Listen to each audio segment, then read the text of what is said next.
The connection crackled, a burst of static that made the 911 operator, a weary woman named Denise who'd seen too much in her 15 years on the job, flinch slightly. Through the interference, a voice, thin and papery like old parchment, whispered, a desperate thread of sound woven with terror. "He locked me in! My son! Help!" Then a faint thud, a muffled gasp, and the line went dead.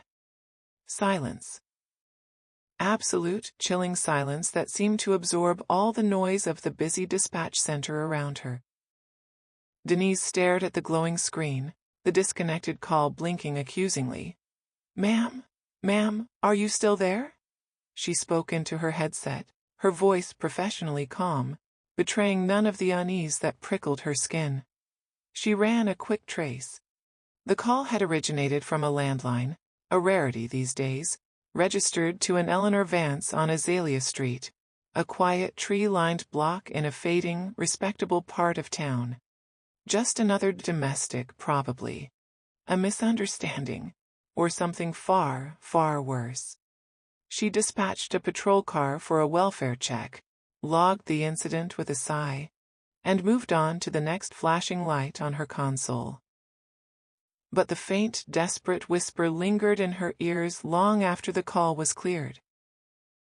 3 days earlier, the sun had streamed into Eleanor Vance's small, tidy kitchen, illuminating dust motes dancing in the golden shafts of light. It was a Thursday, the day her Social Security check usually hit the bank. The day her son, Michael, often chose to reappear. She was 68. Though the lines etched around her eyes and the perpetual ache in her heart made her feel much older. Her hands, gnarled with arthritis but still nimble enough to tend her beloved azaleas in the small backyard, trembled slightly as she measured coffee into the old percolator. The aroma, rich and familiar, usually brought a small measure of comfort, but not today. Today, a knot of anxiety tightened in her stomach with every passing minute. She knew he'd come. Mikey always knew. He had an uncanny sixth sense for when she might have a little extra cash, a sense honed by years of desperate addiction. Her Mikey. The boy who used to build magnificent Lego castles that reached the ceiling, whose laughter once filled this small house with a joy so potent it felt like sunshine itself. Now, that boy was a ghost, replaced by a hollow-eyed stranger driven by a relentless, insatiable hunger. The doorbell, a cheerful two-tone chime that felt grotesquely out of place with her mood, finally rang around 10. She took a deep breath, smoothed down the front of her faded floral house dress, and walked slowly to the door. Through the peephole, she saw him. Michael. His lanky frame hunched, his usually bright blue eyes, her late husband's eyes, dull and bloodshot. His dark hair, once thick and lustrous, was lank and greasy. He looked like a wraith, a pale imitation of the son she remembered. "Hi, Mom," he mumbled when she opened the door, not quite meeting her gaze. He shuffled past her into the living room, the scent of stale cigarettes and something else, something acrid and desperate, clinging to him. "Michael," she said, her voice carefully neutral. She'd learned long ago that anger only fueled his defensiveness, that tears only gave him another weapon to wield. "What do you want?" He sank onto the edge of her worn armchair, the one her husband, Frank, had always favored. His hands twitched in his lap. "Just came to see how you're doing, Mom. Been a while." A lie. It had been exactly 1 week since his last visit, his last wheedling plea for money, his last hollow promise that this would be the time he'd get clean. "I'm the same as always, Michael," she replied, standing by the doorway, a silent sentinel guarding the meager peace of her home. "And you?" He ran a hand through his greasy hair. "Things are tough, Mom, real tough. Lost my job at the warehouse. Boss was a jerk." Another lie, she suspected. He hadn't held a steady job in years, And, I owe some guys some money. They're not patient. Here it came. The preamble to the inevitable request. Eleanor felt a familiar weariness settle over her, heavy as a laid blanket. How many times had they played out this scene? 100, 1,000. Each time, a piece of her heart chipped away. "How much, Michael?" she asked, her voice flat. He finally looked up, and for a fleeting second, she saw a flicker of the boy he used to be in his eyes, a flash of vulnerability, of shame. But it was gone as quickly as it appeared, replaced by the hard, calculating glint of the addict. "Just a couple hundred, Mom. $250. That's all. To get them off my back. Then I swear, I'm gonna check into that program, the one you told me about. I mean it this time." $250. More than half her monthly check. Money she needed for her heart medication, for the copay on her doctor's visits, for the ever-increasing property taxes on this small house Frank had worked his whole life to pay off. "I don't have it, Michael," she said, the words tasting like ash in her mouth. It wasn't entirely true. She had a little emergency cash tucked away in a biscuit tin in her bedroom closet, her rainy day fund. But that was for a real emergency, not to fuel his habit. His face darkened. The brief flicker of vulnerability vanished completely. "Don't lie to me, Mom. Your check came in today, I know it did." His voice rose, taking on a whining, petulant edge. "You always have money for your damn flowers, for your church donations, but never for your own son when he's in trouble. The money I have is for my bills, Michael, for my medication. I can't." "You just don't want to help me," he snarled, jumping to his feet. He began to pace the small living room, his movements agitated, jerky. "You never wanted to help me. You always liked Dad better anyway." The accusation, so unfair, so deeply wounding, still had the power to make her flinch. Frank had been a good man, a steady provider, but he'd been strict with Michael, sometimes too strict. She had often been the buffer, the one who smoothed things over, the one who secretly slipped Michael a 20 when Frank wasn't looking. And this was her reward. "That's not true, Michael, and you know it," she said, her voice trembling slightly despite her efforts to remain calm. "I've helped you more times than I can count. I've given you everything I could. But this has to stop. I can't keep doing this. It's killing you, and it's killing me." He stopped pacing and stared at her, his eyes narrowed, a cold, calculating look she knew all too well. It was the look he got right before he did something desperate.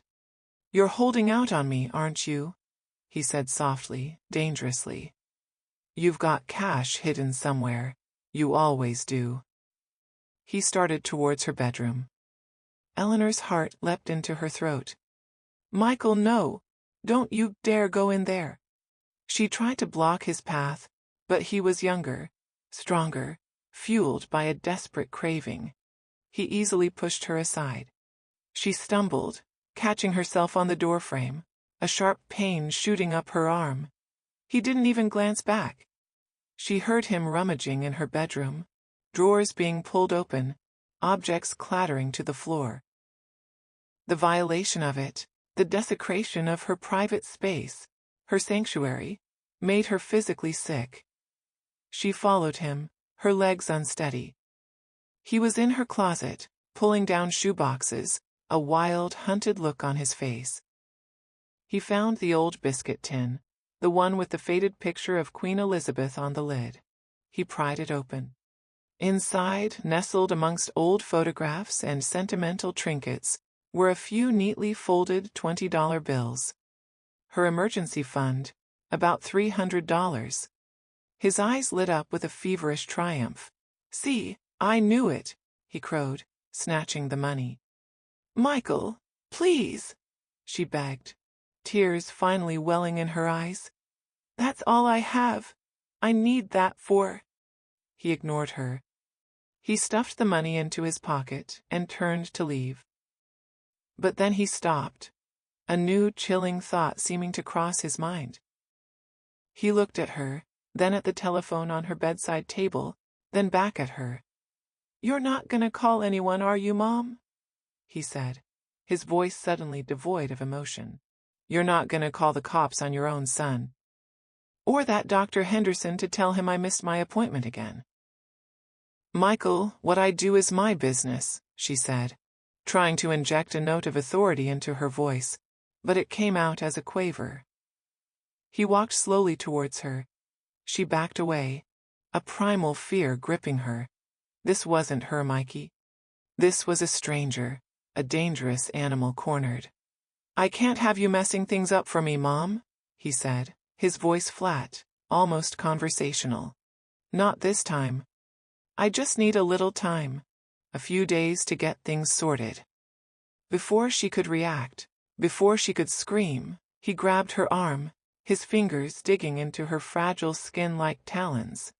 He was surprisingly strong. He half dragged, half pushed her into her own bedroom, the room she'd slept in for over 40 years, the room where Frank had died peacefully in her arms. "Michael, no! What are you doing? Let me go!" she cried, struggling against his grip. But her struggles were feeble against his desperate strength. He shoved her into the room and she stumbled, falling heavily onto the edge of her bed. The springs creaked mournfully. He didn't look at her. He stepped back out, his face a blank mask. And then she heard it.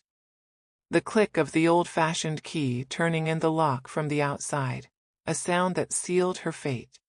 She scrambled to her feet, rushing to the door, yanking on the knob. Locked. Solidly locked. "Michael! Michael, open this door! This isn't funny! Michael!" She heard his footsteps retreating down the hallway. Then, the sound of the front door opening and closing. And then, silence. A profound, terrifying silence, broken only by the frantic thumping of her own heart. She was trapped, locked in her own bedroom by her own son. The first few hours were a blur of disbelief and panic. Eleanor rattled the doorknob, beat on the solid wood panels with her fists, until her knuckles were raw and aching. She shouted Michael's name until her throat was hoarse. Surely he wouldn't just leave her here. Surely he'd come back, realize the horror of what he'd done, and let her out. He was her son, after all, her Mikey. But the silence outside the door remained unbroken. The house, usually filled with the small comforting sounds of her daily routine, the hum of the refrigerator, the ticking of the grandfather clock in the hall, the distant murmur of traffic, now seemed to hold its breath, amplifying her isolation. As dusk began to settle, painting the familiar floral wallpaper of her bedroom in shades of gray and purple, a cold dread began to seep into Eleanor's bones, more chilling than the evening air. He wasn't coming back. Not any time soon. He had what he wanted, her money. And he had ensured she couldn't interfere. She sank onto her quilted bedspread, the one she'd painstakingly stitched herself years ago, each tiny square a repository of memory. Her gaze swept around the room, her prison. The antique mahogany dresser Frank had refinished, its surface crowded with framed photographs. Frank in his army uniform, a young, smiling Michael on his first day of school, Claire, her estranged daughter, on her wedding day, a picture Eleanor kept despite the years of silence between them. Her sewing basket overflowing with colorful yarns and half-finished projects. Her small bookshelf, crammed with well-loved paperbacks, murder mysteries and historical romances, her escape from a reality that had become increasingly grim. And the window, overlooking her small backyard, her azaleas just beginning to show buds of vibrant pink and white. The window. Hope flickered, small and fragile. It was an old-fashioned double-hung window. Perhaps she could open it, call for help. But when she tried, She found it painted shut, sealed tight by years of New England weather and infrequent maintenance. And even if she could get it open, there was the screen, securely fastened from the outside. And below, a 10-foot drop to the concrete patio. She was on the second floor of their small Cape Cod-style house. Not an impossible jump for someone young and agile, but for a 68-year-old woman with arthritis and a recently bruised arm, it was a terrifying prospect. Thirst began to assert itself, a dry, rasping sensation in her throat. Her medication, her heart pills, were in the bathroom cabinet, on the other side of the locked door. Panic, sharp and acrid, rose again. She fought it down. Panicking wouldn't help. She needed to think. She remembered the small carafe of water she sometimes kept on her bedside table. It wasn't there. Michael must have taken it, or perhaps she'd forgotten to refill it. Her eyes scanned the room again, desperately. The vase on her dresser, holding a few wilting carnations from last Sunday's church service. It held water. Stale, probably, but water nonetheless. With trembling hands, she carefully lifted the flowers out, laying them gently on the dresser.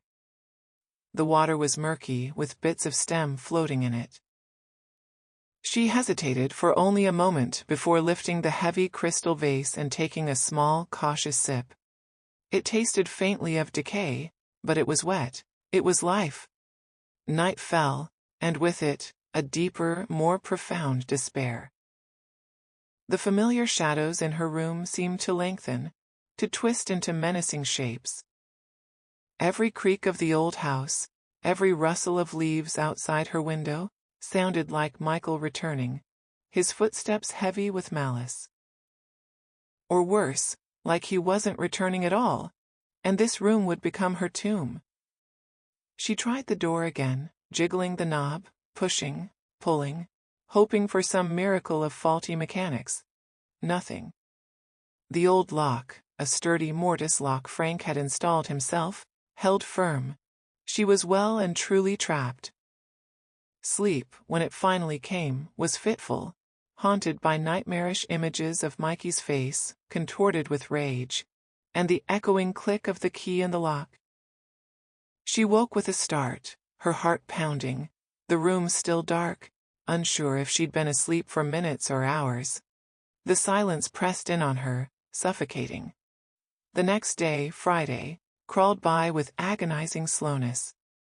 Thirst was a constant companion now, and the meager sips from the flower vase did little to quench it. Hunger began to gnaw at her stomach, a dull, persistent ache. She thought longingly of the leftover chicken pot pie in the refrigerator, of the box of crackers in the pantry. She explored her room with a new, desperate intensity. Every drawer, every shelf, every nook and cranny.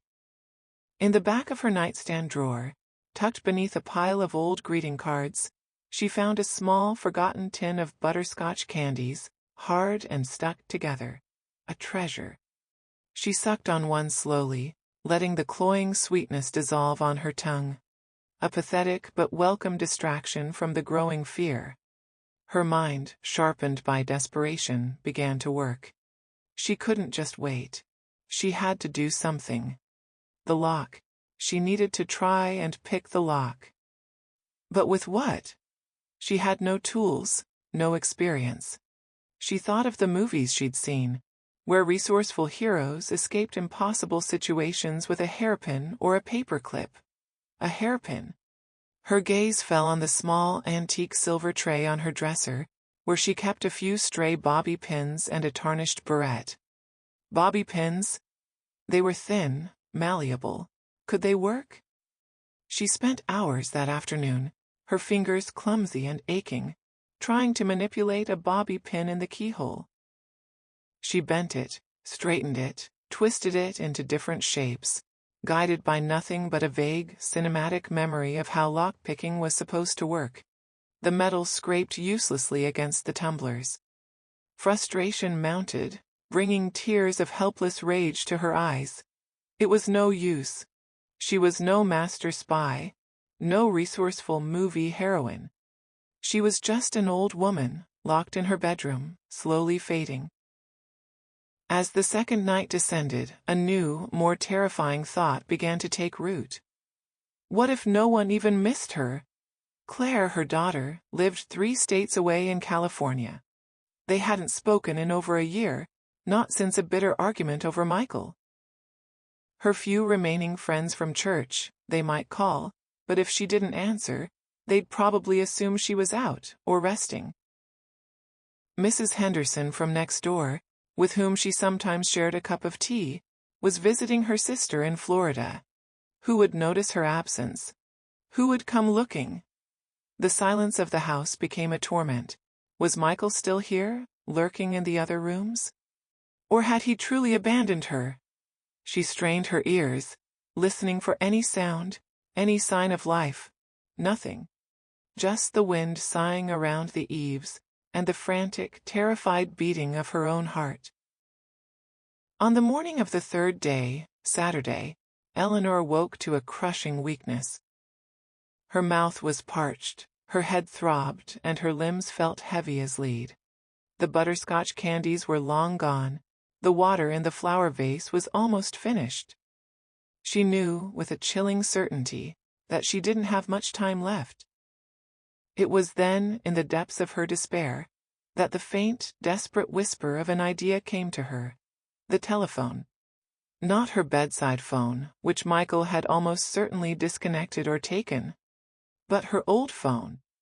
The ancient rotary phone, a relic from decades past, that she kept in a box in the top of her closet, along with other sentimental junk she couldn't bear to part with. She hadn't used it in years. She wasn't even sure if the phone jack in her bedroom was still active. But it was a chance. A tiny, flickering ember of hope in the overwhelming darkness. Summoning every last ounce of her waning strength, Eleanor pushed herself off the bed. Her legs trembled, and she had to grab onto the dresser for support.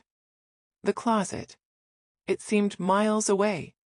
She shuffled towards it, her breath coming in ragged gasps.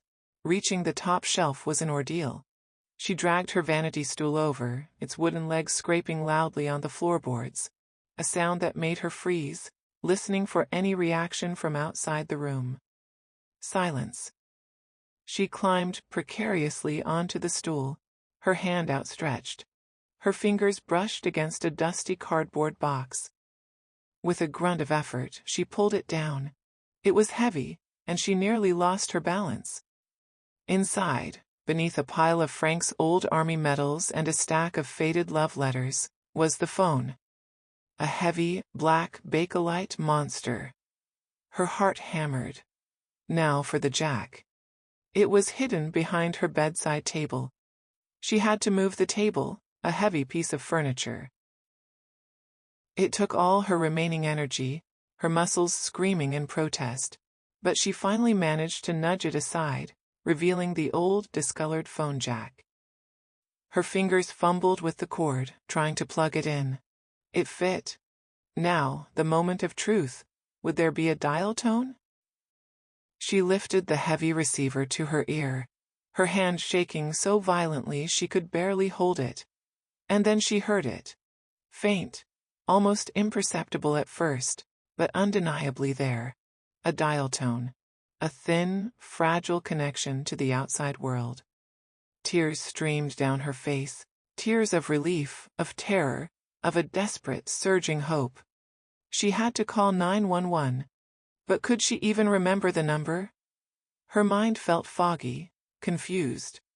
No, wait. 911. Easy. Her finger, stiff and clumsy, fumbled with the rotary dial. It was agonizingly slow. 1 spin, click, 1 spin, click. 9 spin, click. Please God, let this work. The line crackled. It rang once. Twice. Then, a voice. A woman's voice, calm, professional. 911. What is your emergency? Eleanor opened her mouth to speak, but only a dry croak emerged. She tried again, summoning all her will. "He locked me in." The words were a mere whisper, raspy and weak. "My son! Help!" She heard the operator say something, ask her to repeat, but a wave of dizziness washed over her. The heavy receiver slipped from her grasp, thudding onto the carpet. Darkness swirled at the edges of her vision. She crumpled to the floor, the faint, unanswered voice of the operator echoing in the suddenly silent room. Had they heard her? Had it been enough? Or had her last, desperate chance just slipped away? The world swam back into focus slowly, painfully. Eleanor lay on the worn floral carpet, the side of her face pressed against its rough fibers. A dull, throbbing ache pulsed behind her eyes. For a moment, she was disoriented, unsure where she was or what had happened. Then memory flooded back with a sickening lurch. Michael, the locked door, the desperate call, the phone. She pushed herself up, her limbs protesting with a chorus of creaks and groans. The heavy Bakelite receiver lay beside her, a silent black sentinel. Had the call gone through? Had they understood her garbled whisper? Or had she simply fainted into oblivion, her last hope extinguished? There was no way to know. The dial tone, if it had ever truly been there, was gone. The line was dead again, or perhaps it had only ever offered a fleeting, illusory connection. A wave of despair, colder and more profound than any she had yet experienced, threatened to engulf her. She had played her last card, and it felt as if she had failed. What now? How long could she survive on the dregs of stale flower water and the memory of sweetness from a forgotten candy? Her body was already betraying her, weakness spreading through her like an insidious vine. Her heart medication. She desperately needed her heart medication. The familiar flutter in her chest, usually kept at bay by the small white pills, was becoming more pronounced, a frantic bird trapped against her ribs. She crawled to the window, a Herculean effort that left her gasping for breath. The sun, now high in the sky, mockingly illuminated her prison. Outside, the world continued its indifferent rhythm. A blue jay squawked indignantly from the oak tree in Mrs. Henderson's yard. A delivery truck rumbled past on Azalea Street. No police cars, no flashing lights, no sign that her desperate plea had been heard. They didn't hear me, she thought, a cold certainty settling in. Or they didn't believe me, just another crank call. An old woman, confused. The fight seemed to drain out of her. What was the point? Michael had won. Addiction had won. She leaned her forehead against the cool glass of the window pane, her gaze unfocused, seeing not the budding azaleas, but the bleak landscape of her own defeat. Perhaps it was time to just let go, to surrender to the inevitable. Frank was waiting for her. It wouldn't be so bad. But then, something shifted within her. A tiny, stubborn spark, buried deep beneath layers of fear and exhaustion, flickered to life. Frank wouldn't have wanted her to give up. Frank, who had fought in Korea, who had faced death and come home, who had always told her she was stronger than she thought. And Michael? As monstrous as his actions were, he was still her son. The boy she had loved, the boy whose potential had once seemed limitless. If she died here, like this, what would that do to him? Would it be the catalyst for his own destruction, or would he simply move on, unburdened? The thought, perversely, fueled her resolve. She would not give him the satisfaction of her silent demise. She would not let addiction claim 2 lives in this family. A new kind of anger, cold and focused, began to burn away the despair. Not the helpless rage of a victim, but the calculated fury of a survivor. If no one was coming for her, she would have to save herself. Her gaze swept the room again, no longer with the frantic desperation of earlier, but with a sharp, analytical eye. What had she missed? What resource, however small, had she overlooked? Her sewing basket. It sat on the small table by her armchair, a wicker dome overflowing with skeins of yarn, knitting needles, crochet hooks, and a jumble of notions. She'd dismissed it earlier. What use were knitting needles against a solid oak door and a mortise lock? But now, her mind, spurred by a primal urge to survive, saw possibilities. The knitting needles themselves were too thick, too blunt. But among the jumble, yes. A small metal crochet hook, slender and strong, with a tiny curved tip. And her embroidery scissors, small sharp points. Perhaps not for the lock itself, but for something else. The door. She had focused on the lock. But what about the hinges? They were on the inside, accessible. Old hinges, probably painted over numerous times. Could she, with enough patience and the right leverage, work the pins out? It was a long shot, a monumental task for someone in her weakened state. But it was something, a plan. She dragged herself to the door, examining the hinges closely. 3 of them, their brass surfaces dull with age and speckled with ancient paint drips. The pins were small, cylindrical, fitting snugly into the knuckles of the hinge. She needed something to pry with, something to tap them upwards. The crochet hook was too delicate for prying. But the embroidery scissors, she carefully opened them. One pointed blade might just fit under the head of a hinge pin. And for tapping, she looked around. The heavy crystal flower vase, now empty, was too unwieldy. Her collection of porcelain angels? Too fragile. Then she saw it. Tucked away on the bottom shelf of her nightstand, almost hidden by a stack of old magazines, was Frank's old Zippo lighter. Solid brass, heavy for its size. He hadn't smoked in 30 years before he died, but he'd never parted with that lighter, a relic of his army days. It would make a perfect small hammer. The task was excruciating. Her hands trembled so much she could barely hold the scissor blade steady against the pin. The first few taps with the Zippo were clumsy, glancing blows. But slowly, painstakingly, she found a rhythm. Tap, tap, tap. The tiny head of the first hinge pin moved. A millimeter. Then another.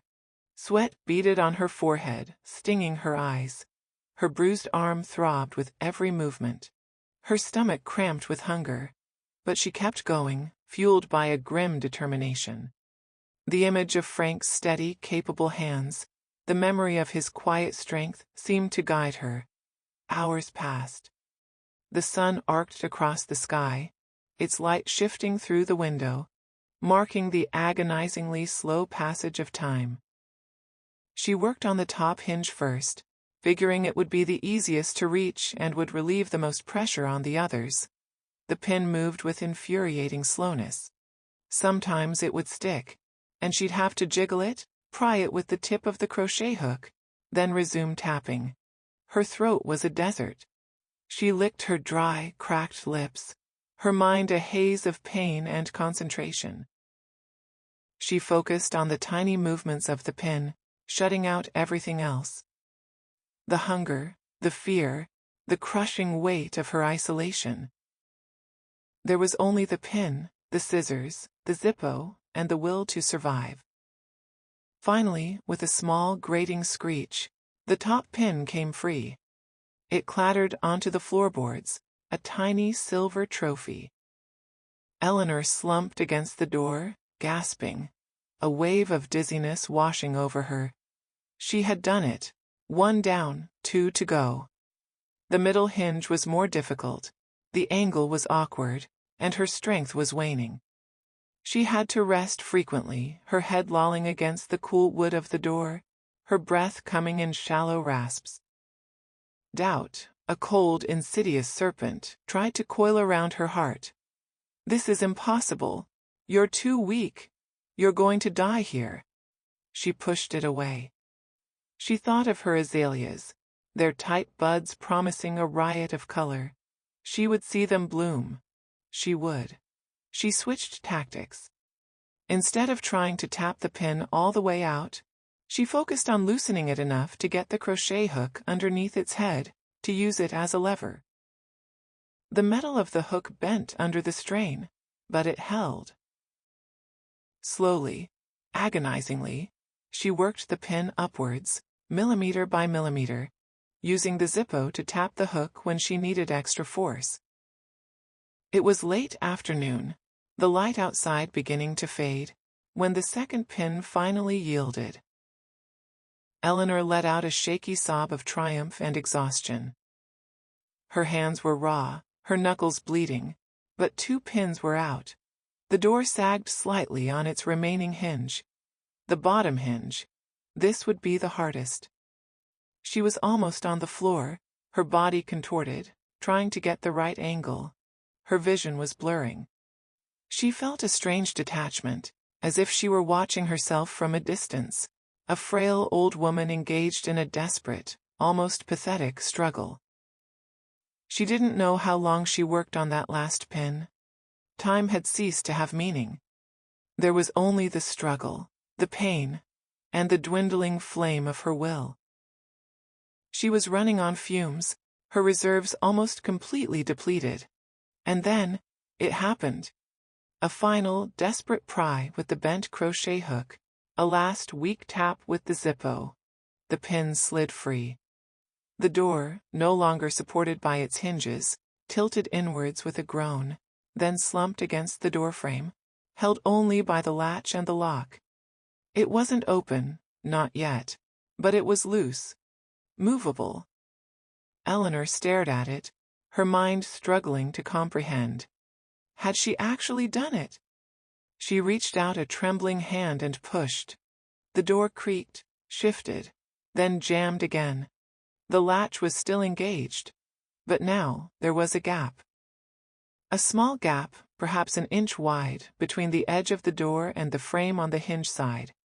Not enough to squeeze through, but enough. Enough for what? Her eyes fell on the sturdy, old-fashioned wooden coat hanger Frank had always used for his heavy winter coat, still hanging on the back of the door. It was thick, solid wood. If she could break it. She fumbled for the embroidery scissors again. Their sharp points were perfect for scoring the wood.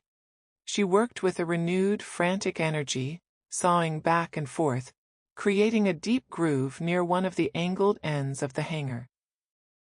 Then, bracing it against the floor, she put all her remaining weight on it. With a sharp crack, the wood splintered, giving her a jagged, pointed stake about a foot long. The gap, the latch. She inserted the pointed end of the broken hanger into the gap, trying to feel for the mechanism of the latch on the inside. It was a blind, desperate fumbling. She pushed, she wiggled, she levered. Nothing. Tears of frustration welled again. So close. She was so close. She couldn't give up now. She took a deep, shuddering breath. Think, Eleanor. Think. Frank had always said, every problem has a solution, Ellie. You just have to look at it from the right angle. The right angle.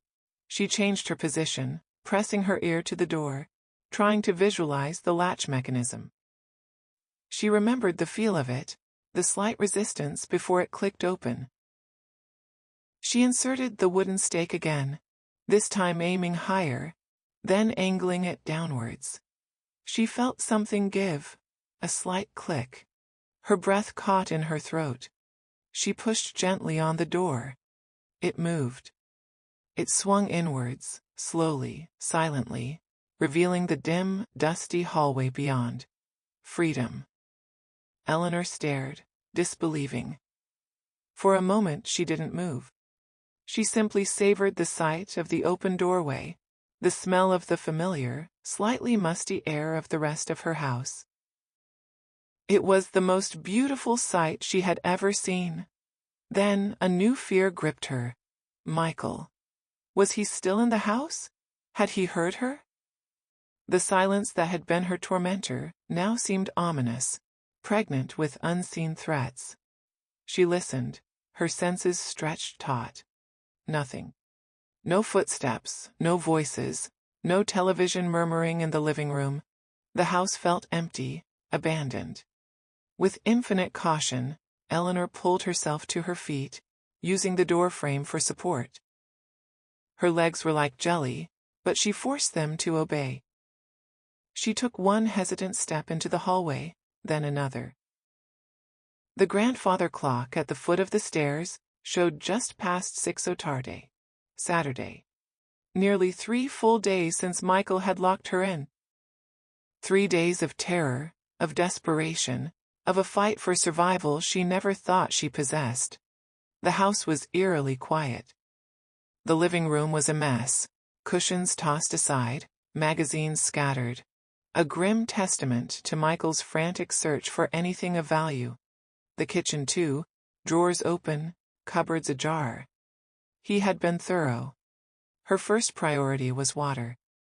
She stumbled to the kitchen sink, turned on the faucet, and drank directly from the stream, gulping down the cool, life-giving liquid until her stomach ached.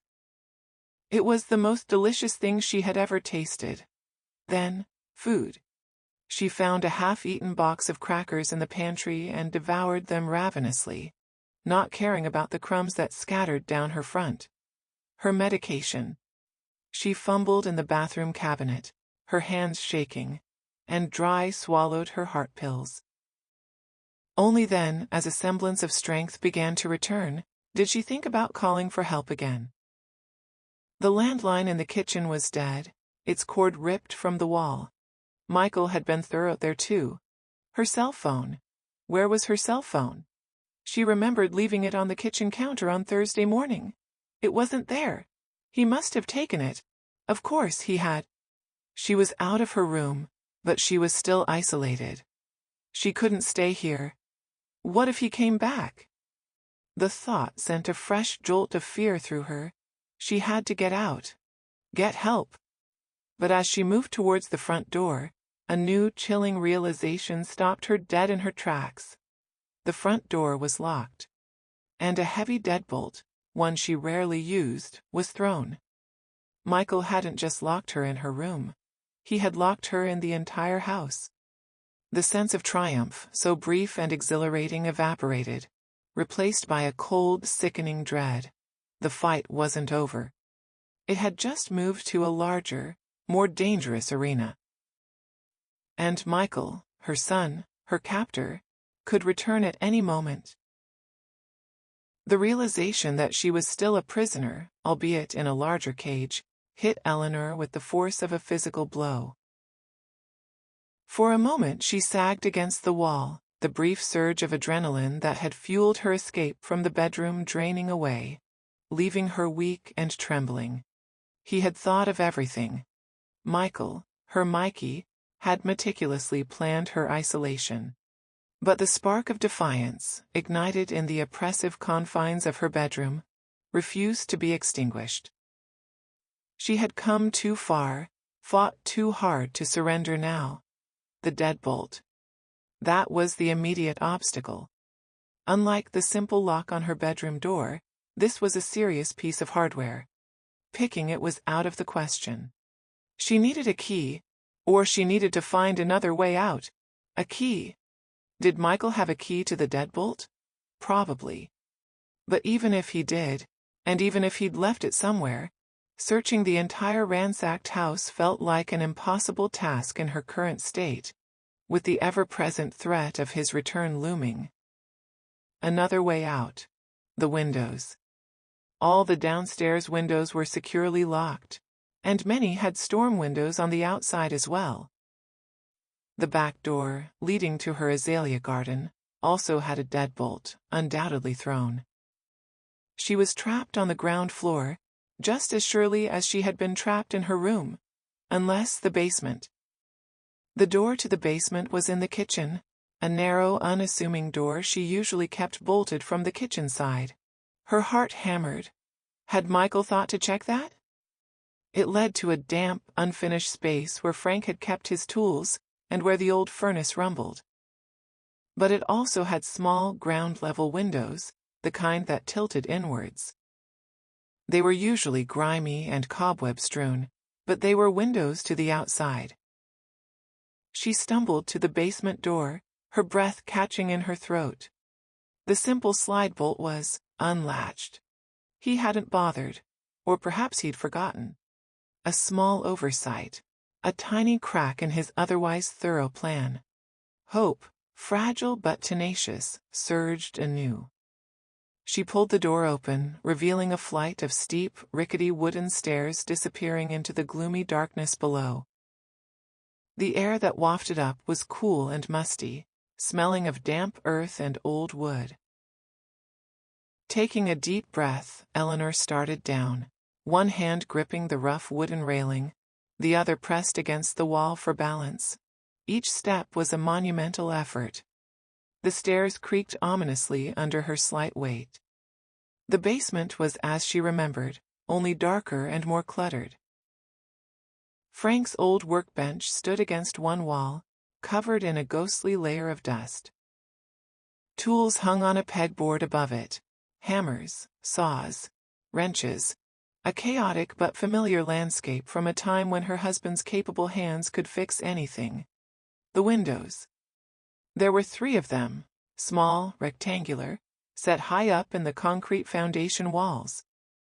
They were filthy, caked with years of dirt and grime, but through one, she could see a sliver of green, her backyard. She dragged an old wooden crate beneath the nearest window. It was a struggle to climb onto it, her legs screaming in protest. The window was secured by a simple metal latch. It was stiff, rusted, but after a moment of wrestling with it, it gave with a reluctant screech. She pushed. The window tilted inwards, opening a narrow gap at the top. Fresh air, smelling of damp soil and impending rain, flooded into the musty basement. It was the sweetest scent she had ever inhaled. The opening was small, perhaps a foot high and 2 feet wide. Could she fit? She was a small woman, but her joints were stiff, her body weak. It would be a tight squeeze, and she'd be emerging at ground level, probably into a patch of overgrown weeds. But it was a way out. Just as she was about to attempt the difficult maneuver, she heard it. A sound from upstairs. The distinct rattle of a key in the front door lock. Michael. He was back. Panic, cold and absolute, seized her. There was no time. He would find the basement door unbolted. He would find her. What would he do then? The thought was too terrifying to contemplate. She had to hide. But where? The basement was a labyrinth of stored furniture draped in white sheets, old boxes, forgotten relics of a lifetime. She scrambled off the crate, her heart pounding like a trapped bird, and ducked behind a towering stack of old newspapers Frank had always meant to recycle. She pressed herself into the narrow space, the rough edges of the newsprint scratching her skin, her breath coming in shallow, terrified gasps. She heard his footsteps overhead, heavy, uneven. He was moving through the kitchen, then into the living room. She heard him muttering to himself, his voice slurred and angry. Was he looking for more money, more valuables? Or was he looking for her? The minutes stretched into an eternity. Eleanor remained frozen, every muscle tensed, listening with an intensity that made her ears ache. The silence from upstairs was almost as terrifying as the sounds. What was he doing? Then, a new sound, the creak of the basement door opening. Her blood ran cold. He was coming down. She squeezed her eyes shut, praying with a fervor she hadn't felt in years. Please, God, don't let him find me. Please. His footsteps on the wooden stairs were heavy, clumsy. He stumbled on the last step, cursing under his breath. He was in the basement now, his presence a suffocating weight in the dim, musty air. She could hear him moving around, knocking things over, his breathing harsh and ragged. "Mom!" he called out. his voice echoing strangely in the cavernous space. "Mom, you down here? I know you're not in your room. Where the hell did you go?" His voice was closer now. He was moving towards her hiding place.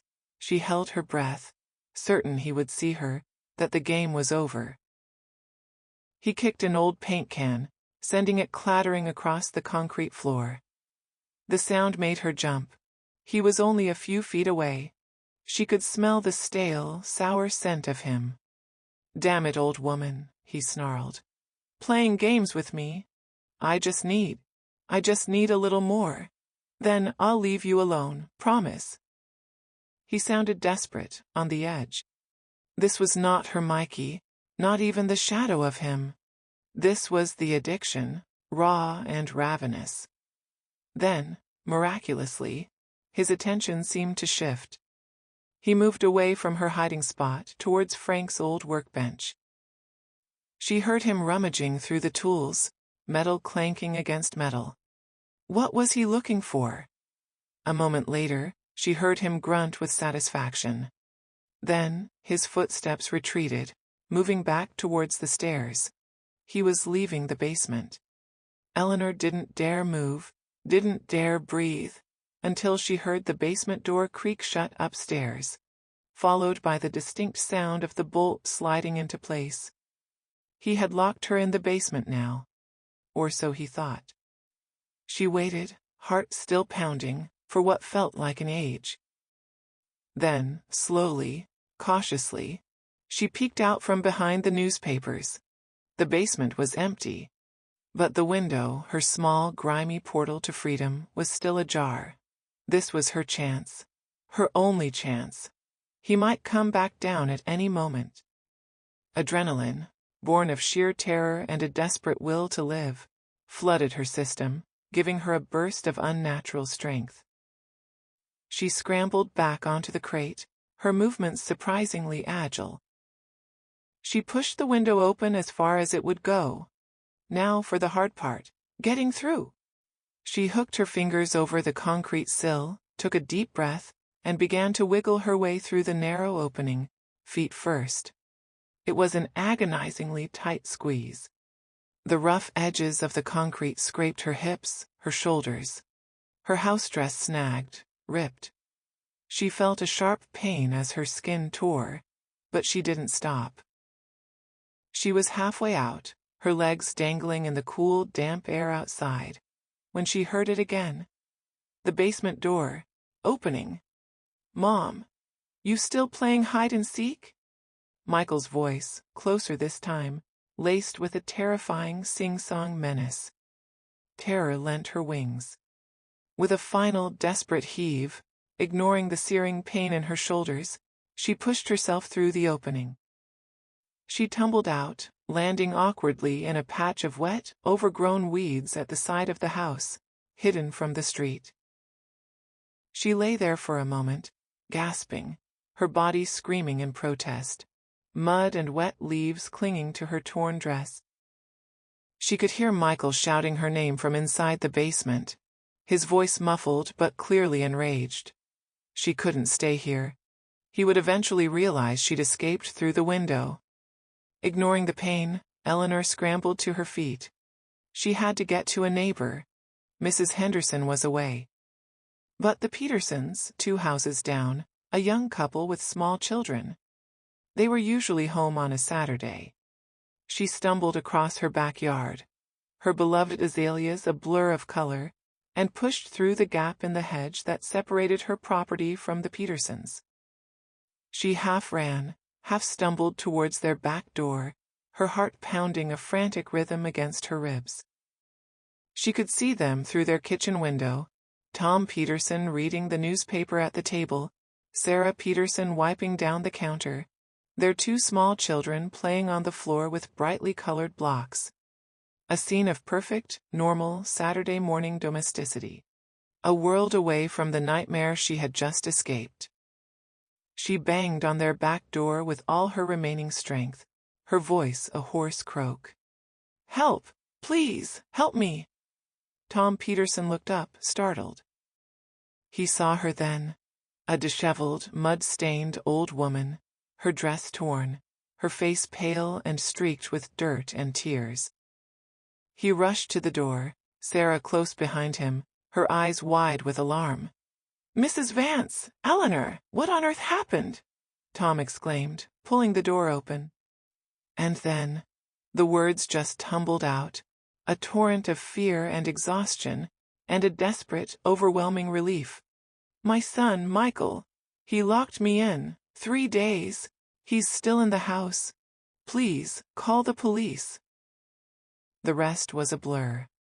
Sarah Peterson ushering her inside, wrapping a blanket around her trembling shoulders, pressing a glass of water into her shaking hands. Tom Peterson on the phone, his voice urgent and firm, speaking to the 911 dispatcher. The distant wail of sirens growing closer, closer. The police arrived quickly, their presence large and reassuring. Eleanor, wrapped in the blanket, sat at the Petersons' kitchen table, sipping lukewarm tea, answering the officers' gentle questions. She told them everything: the locked room, the escape, the basement, Michael's return. 2 officers went next door to her house. She heard shouting, a brief scuffle, then silence. A few minutes later they emerged, escorting Michael. He was handcuffed, his head bowed, the fight gone out of him. He looked small, pathetic, a broken man. He didn't look at her as they led him to the patrol car. Eleanor felt a pang, not of triumph, but of a profound, aching sorrow. This was her son. This was what he had become. Paramedics checked her over. She was dehydrated, bruised, and emotionally shattered, but miraculously, she had no serious physical injuries. They wanted to take her to the hospital for observation, but she refused. She just wanted to go home, or rather, what was left of it. The weeks that followed were difficult. Her house felt violated, tainted by the memory of her ordeal. Social workers came, offering support, counseling. Friends from church rallied around, bringing food, offering company. Claire, her daughter, flew in from California, her face a mask of shock, guilt, and fierce, protective love. The silence between them, years in the making, finally broke, replaced by tears and apologies, and a fragile, tentative reconciliation. Michael was charged with unlawful imprisonment and elder abuse. There would be a trial. Eleanor knew she would have to testify. The thought filled her with dread, but also with a quiet resolve. She had found her voice, and she would not be silenced again. Life slowly began to return to a semblance of normalcy, but it was a new normal. Eleanor was no longer the quiet, accommodating woman she had once been. Something had broken in that locked room, but something else, something stronger, had been forged. She installed new locks on her doors, an alarm system. She started attending a support group for families of addicts. She even, with Claire's encouragement, began to explore legal options to protect her assets from any future claims Michael might make. One sunny afternoon, a few months later, Eleanor was in her backyard, tending her azaleas. They were in full, glorious bloom, a riot of pink, white, and deep crimson. She touched a velvety petal, a small, genuine smile gracing her lips. She had survived. More than that, she had fought, and she had won. Not against Michael, but against despair, against fear, against the slow, creeping invisibility that had threatened to consume her long before he turned that key in the lock. The fight wasn't over, not really. The scars, both visible and invisible, would remain. The road ahead with Michael, whatever it might hold, would be long and painful. But as Eleanor stood there, bathed in the warm sunlight, surrounded by the vibrant beauty she had nurtured, she knew one thing with absolute certainty. She was Eleanor Vance, and she was a survivor. Her last stand had been a victory, not just for her freedom, but for her spirit. And that, she realized, was a legacy far more valuable than any inheritance. A bloom far more resilient than any flower. If Eleanor's journey touched your heart, if you found yourself holding your breath with her, then you're in the right place. We share stories like this every week. Tales of incredible resilience, shocking betrayals, and the indomitable strength of the human spirit. Make sure you're subscribed to our channel and hit that notification bell, because you won't want to miss what we have coming up. We delve deep into the human condition, exploring the moments that define us. Thank you for listening, and we'll see you in the next story.